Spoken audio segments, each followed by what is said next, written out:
अगला है बेटे डिस्ट्रीब्यूटिव प्रोनाउन।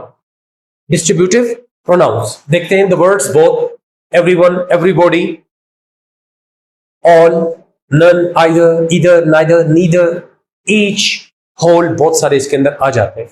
क्या काम है इनका? These pronouns are used to represent the nouns in a group or collectively.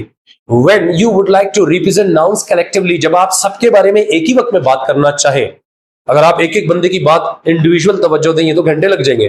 क्यों ना ऐसी बात की जाए कि सारे के सारे उस आप कह सकते हैं सर्कल में आ जाए, तो उसके लिए आप इस्तेमाल करते हैं डिस्ट्रीब्यूटिव प्रोनाउन। लेकिन मैं फिर वही बात करूंगा, आप जिस प्रोनाउन को भी पढ़ रहे हैं प्रोनाउन के टाइटल के साथ इसी डिस्ट्रीब्यूटिव को एडजेक्टिव में भी पढ़ेंगे आप। फर्क क्या है? सिर्फ फर्क ये है वही बात के नाउन को अगर आप डायरेक्टली इनके बाद लगा देंगे तो ये एडजेक्टिव से प्रोनाउन से एडजेक्टिव में फौरी तौर पे कन्वर्ट होंगे। गौर कीजिएगा, all of them are performing well. कहता sir I sent few students in the class, how are they performing?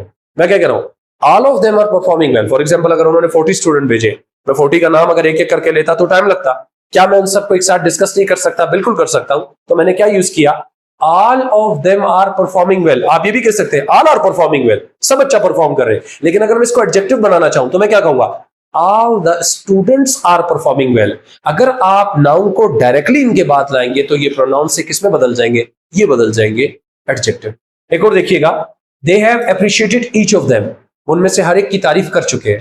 For example कहते हैं सर 5 प्लेयर्स ने बड़ा अच्छा खेले, तो क्या ख्याल है? मैं कहता हूं they have appreciated each of them, वो उनमें से हर एक की तारीफ कर चुके हैं। अगर मैं ये कहता they have appreciated each student, each player, वो हर खिलाड़ी की तारीफ या हर खिलाड़ी को सराह चुके हैं, तो ये एडजेक्टिव बन गया। क्यों?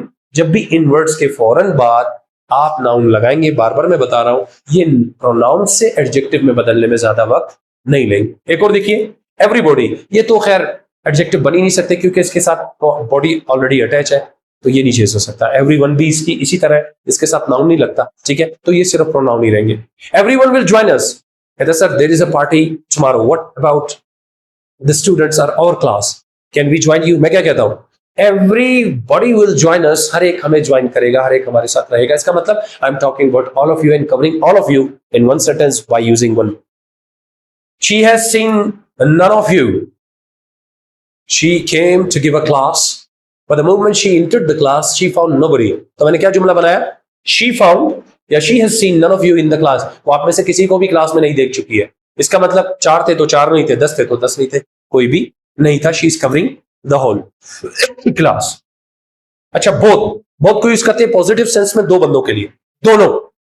जैसे कि both of the books are really interesting, किताबों में से दोनों बड़ी दिलचस्प है। एडजेक्टिव बना दूं, both the books are interesting, दोनों ही किताबें इंटरेस्टिंग है। नाउन लगाया तो एडजेक्टिव में बदल दिया। अच्छा, एक होता है ईदर, इसको आइदर भी पढ़ते हैं, ठीक है। इसका मतलब होता है दोनों में से कोई एक, या ये या वो, this one or that one, ये मतलब होता है, यानी दोनों में से कोई एक, या ये या वो। तर्जुमा क्या है? एक एग्जांपल देख लीजिएगा, I can select either of them, मैं उनमें से किसी एक को सिलेक्ट कर सकता हूं।